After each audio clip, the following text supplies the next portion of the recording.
Hi everyone, Mark from Vintage Card Voyage, and here with. Hi, I'm Ken.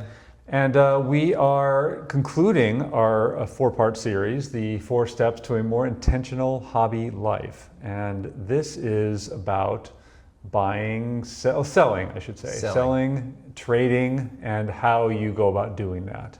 What kind of options you're looking into. And Ken is the expert in this relative to me because I have not done much in the way of selling other than this past weekend when we went to a show, which was my first time doing that, which was a very fun experience.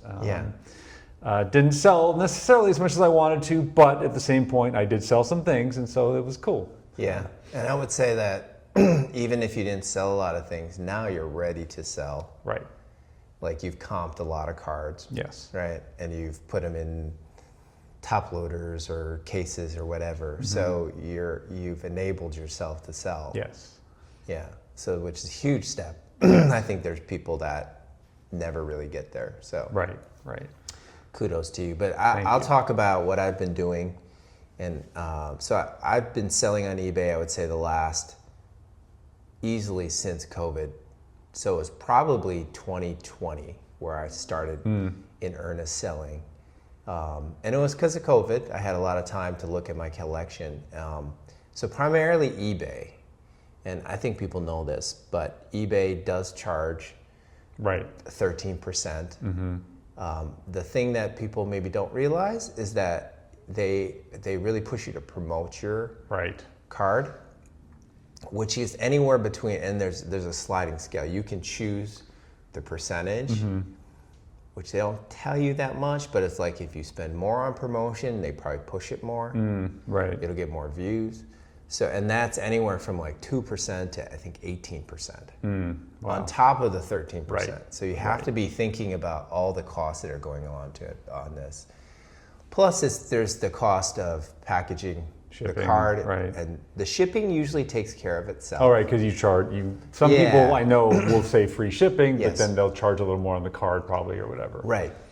And we all like free shipping, but to protect myself, I usually just charge whatever I'm going to be charged back. So it's a neutral cost. Right.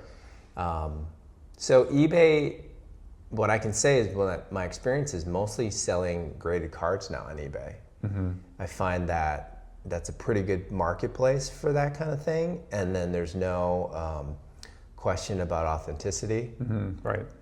And kind of like you get what you think you got, right? It's a graded 5 SGC Hank Aaron.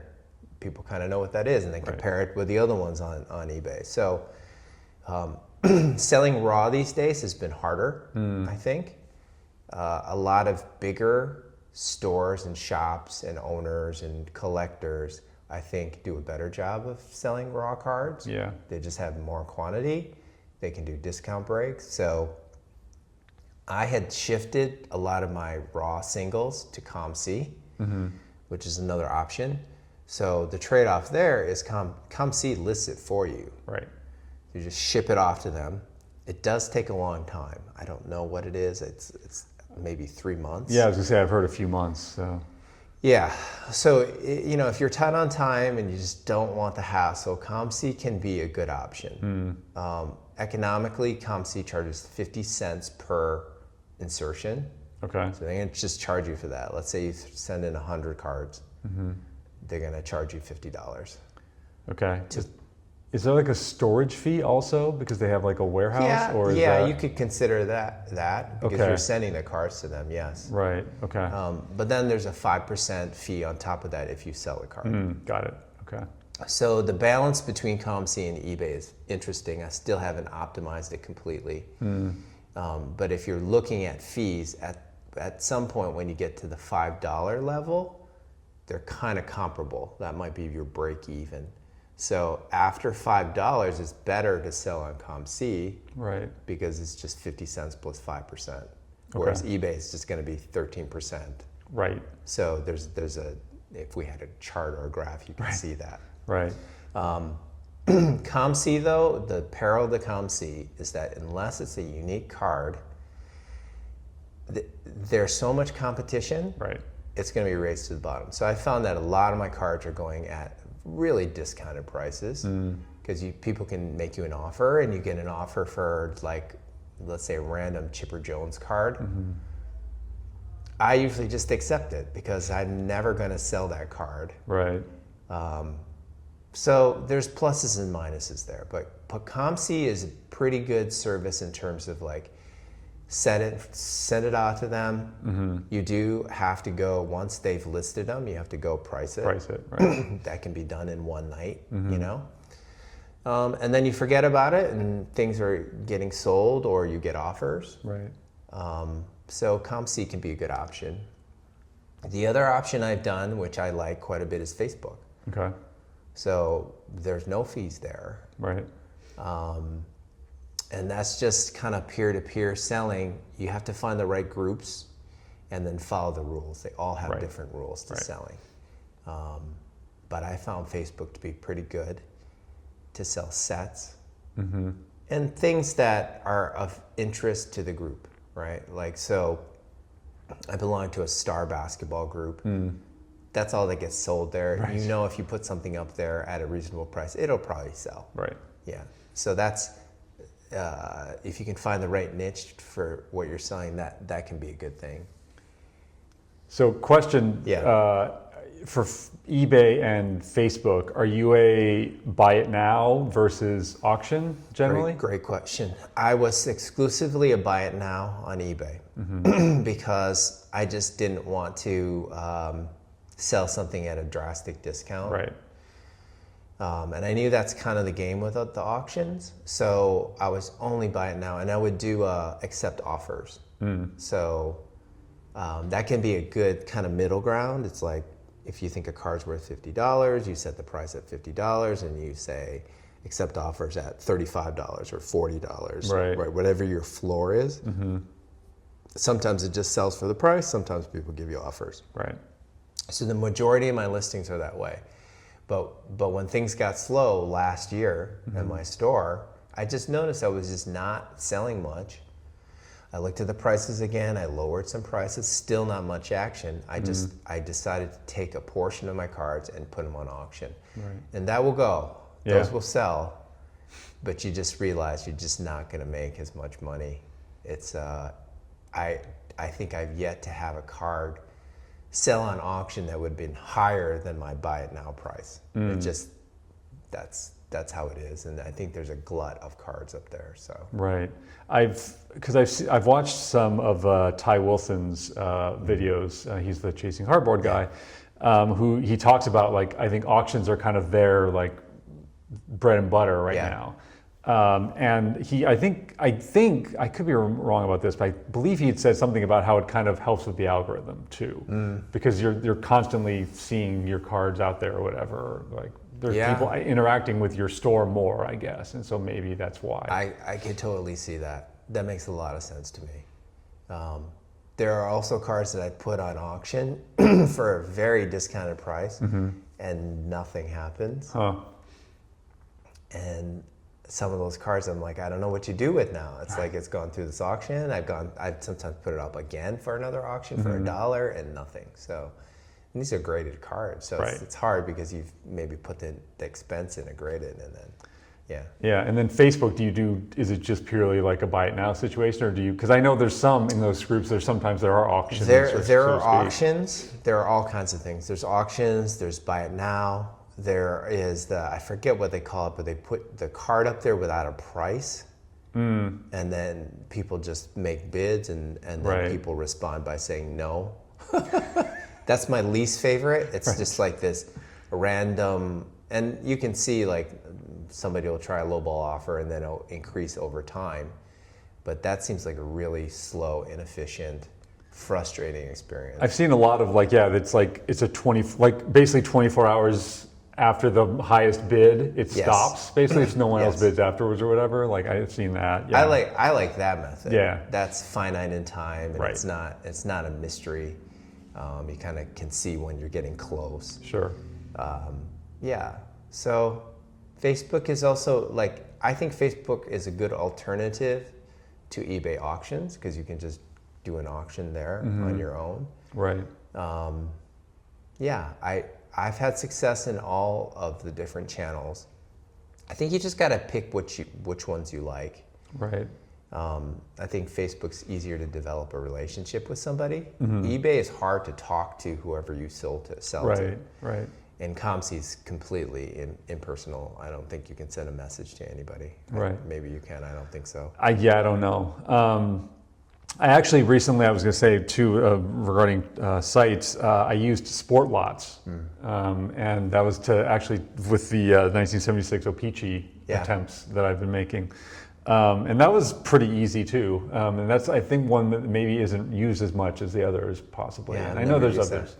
There's others out there as well. I think the trying to remember the name of it. The speaking of chasing cardboard, the guy Ty Wilson also had like the entrepreneur video, and he talked to a guy who just started a channel or a site where it's basically like allows trading, I think, online, which is I think is interesting. So, anyways, but it's because I want to do all of this, right? And it's just trying to figure out like the numbers, what makes sense from a financial perspective, and also like you say, Facebook does sound good, but there's also that element of like, do you trust these people to like pay you or whatever? Like eBay, there's a little more protection, I think, and so. Yeah. Well, anytime I've sold on Facebook, I just you require payment up front. Right.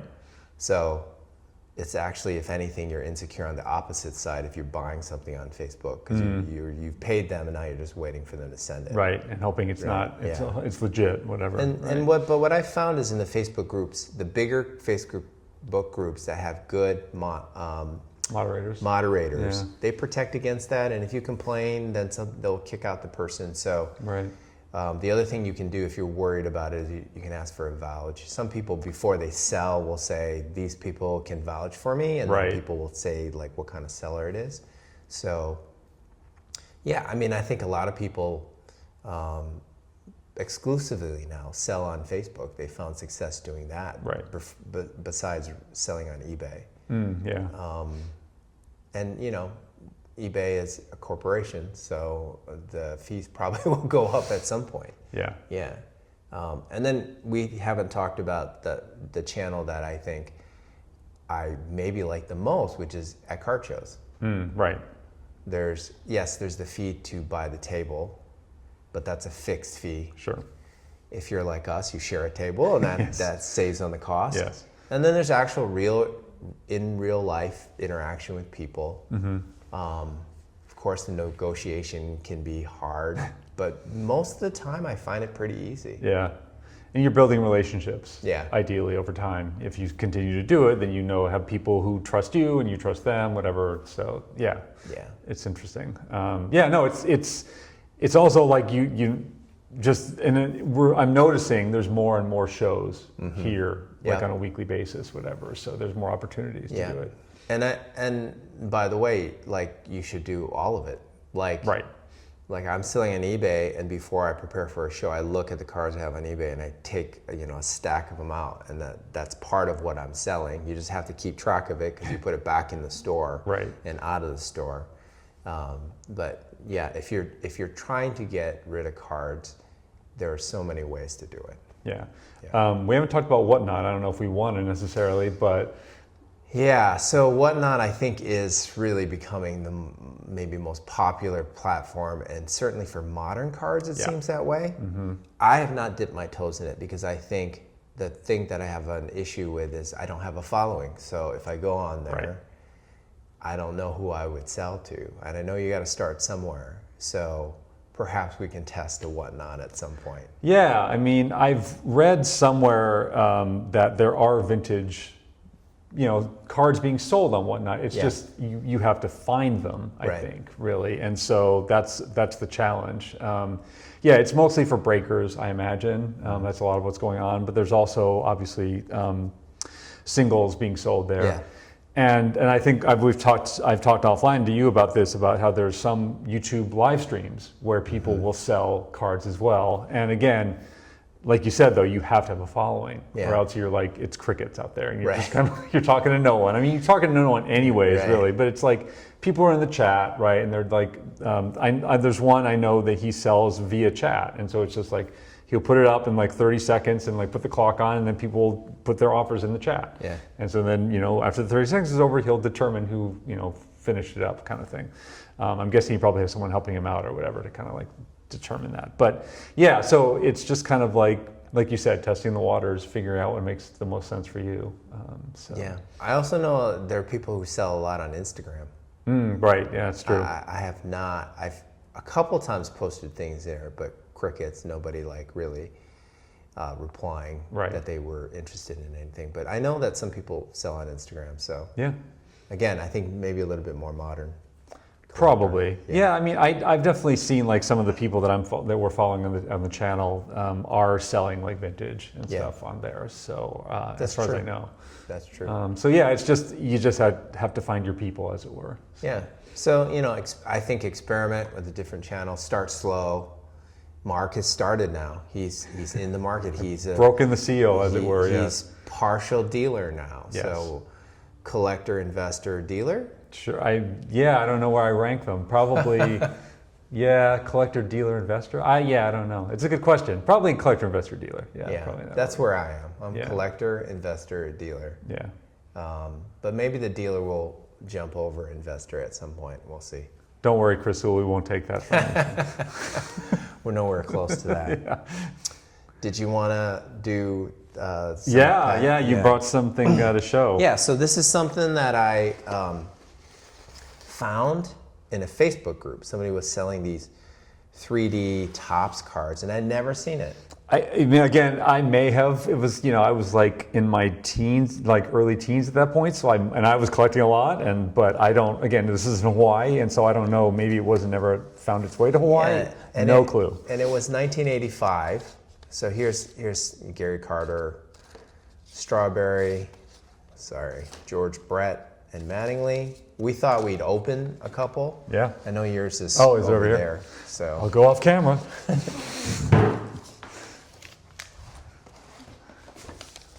And we've pre-opened these because it's hard to open the packs. Don't worry, we didn't stuff it with anything. It was just, whatever it is, it is. Well, there you go. There's a good one. Nice. And I got Mike Schmidt. Nice. Which I saw his, there's a, MLB Network has a 1 hour, I don't know if you call it documentary or a show about him, which is quite good. So do you have any sense of value on these at all? I don't think they have value. Yeah. Sentimental value. Yeah, because the box, I can't remember, was not that expensive. I think they're fun, and I think at the last show that we went to, that kind of validated. Everybody was like, what is that? Yeah, exactly. Who made these? Yeah.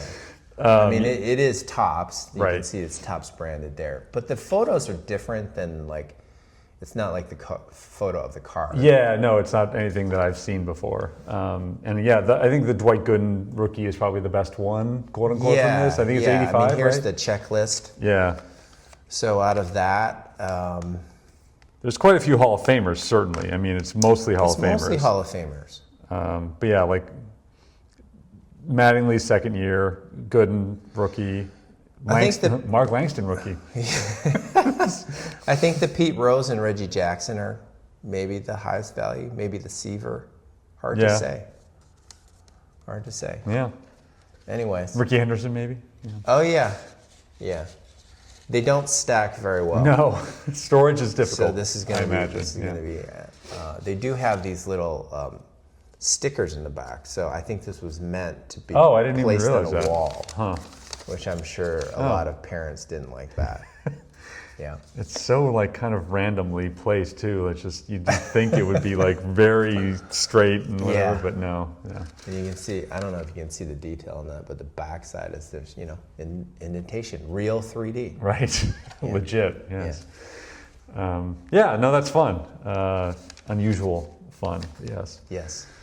All right, yeah. So please let us know if you have any thoughts on the sales, on how you sell, and if you have any other like platforms that you use that we didn't talk about, or techniques or what have you. But yeah, we'd love to hear. So Thanks, everyone. Thank you.